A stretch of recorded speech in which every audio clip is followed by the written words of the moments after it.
எந்த முட்டா பயலுக்கும் வீரம் கிடையாது.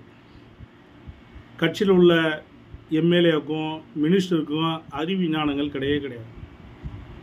அந்த கட்சி தலைவருக்கு இருக்குதாலே எனக்கு தெரியல. ஏன்னா ரொம்ப கஷ்டமாக இருக்குது அதெல்லாம் கேட்கும் போதே. எந்த மேடையில் பார்த்தாலும் செந்தமிழ் சீமான், நாம் தமிழர் கட்சி, சீமானும் சரி, அவருடைய அன்னக்காவடி, கைப்புள்ள, அதாவது தூக்கு தூக்கின்னு சொல்லுவாங்க. சாட்டை துறைமுகன் பேர். அவரை பற்றிலாம் நம்ம பேசுகிறோன்னா அவர் அந்த அளவுக்கு உருவாக்கி வச்சுருக்காரு. எப்போ பார்த்தாலும் விஜய் விஜய், அவன் இவன், அவனுக்கு என்ன தெரியும்? அவனுக்கு கட்சியில் இருக்கிற எத்தனை எம்எல்ஏக்கள் பேர் போல தெரியுமா? இதெல்லாம் கேட்டுக்கின்னு அவர் எதுவுமே கேள்வி கேட்காம இவ்வளோ ஊடகம் இருந்து, இவ்வளோ ரசிகர்கள் இருந்து, இவ்வளோ தொண்டர்கள் இருந்து அவர் என்ன பண்ண முடியுது உங்களால்? ஒன்றுமே பண்ண முடியல. அவர் இன்னும் வாடா படம் தான் பேசுகிறார். டேன்றார், டே வாடா பார்த்தலாம், டே வாடா எதிர்த்து நிற்கலாம். இப்போ அவர் பேசுறதை பார்த்த உடனே திமுக ஒரு பெரிய கட்டமைப்பு உருவாக்கிச்சு. என்ன கட்டமைப்பு உருவாக்கிது? இனிமேல் நம்மளால் விஜயை எதிர்த்து போராட முடியாது. ஏன்னா அவர் மாண்புமிகு முதலமைச்சர் ஆகிட்டார். இனி நம்ம நடிகராக இருக்க வரைக்கும் ஒரு கதையை ஓட்டினோம். இனி அவர் முதலமைச்சரான பிறகு அவர் கை வேறு மாதிரி மாறிடுச்சு. நம்ம கூட்டத்தில் பேசுறதுக்கான தகுதியான ஆள்கள் யாருமே கிடையாது. அனைத்து இந்திய அண்ணா திராவிட கட்சி அண்ணல் நம்ம எடப்பாடி பழனிசாமி அவர்கள் மிக்சியில் போட்டு அரைச்சி கூலமாக ஆக்கி கதையை முடிச்சிட்டாரு. இருக்கிற ஒட்டின்னு இருக்கிற திமுக எப்போ முடிய போகுதுன்னு அவருக்கே தெரியல. பாதி பேர் ரெடியாக இருக்கிறாங்க, மூட்டை முடிச்சு கட்டிட்டாங்க.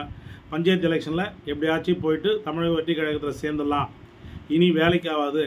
இவர் போகிற போக்க பார்த்தா அவங்க பையனுக்கு பேச தெரியல, கட்சியை பற்றி தெரியல. ஏதோ கலைஞர் ஒரு காலகட்டத்தில் பேசி பல தில்லாலங்கடி திருமுறைலாம் பார்த்து இந்த கட்சி வளர்த்தாரு. நீங்கள் அப்பா பிள்ளையும் சேர்ந்து கட்சியை உடைக்கிறாங்க. ஜாதிகள் அதிகமாக பார்க்குறாங்க. அவங்க தெலுங்கு சமுதாயத்து மக்கள் தான் அதிகமாக வாழ்த்து கொடுக்குறாங்கன்னு பல கதைகளாக இங்கே பேசி இருக்கிறாங்க. இப்போ என்ன பண்ணுறாங்க? விஜயை வீழ்த்தி ஆகணும். விஜய் யார்? இந்த நாட்டோட தமிழ்நாடு முதலமைச்சர் அப்படின்னு யார் சொல்கிறா? அவருடைய செந்தமிழ் சீமான் அவர்கள் அடித்து தள்ளுறார்.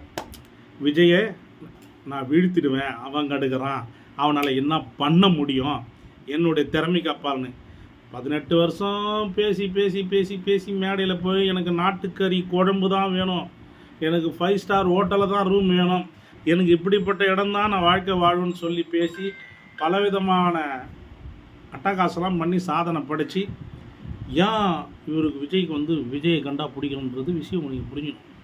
விஜய் ப்ளஸ் விஜயலட்சுமி, அதனால் இணைப்பு இருக்கிறதுனால பயம். அவர் முதலமைச்சர்னே சொல்ல முடியல. ஏன்னா வாய் கூசு தான் அவருக்கு. ஏன்னு கேட்டிங்கன்னா 18 வருஷமாக தமிழை காப்பாற்றிக்கிறாரு. நம்ம ஈழத்தின் தலைவர் பிரபாகரன் வீட்டில் போய் ஆமகரி துண்ணுகிறாரு. இவர் விஜயால் துண்ண முடியுமா? ஆமகரி அங்கே போக முடியுமா அப்படின்னு அவர் கேள்வி கேட்குறார். பாஸ் அவர் கேட்கறது நியாயம் தானே?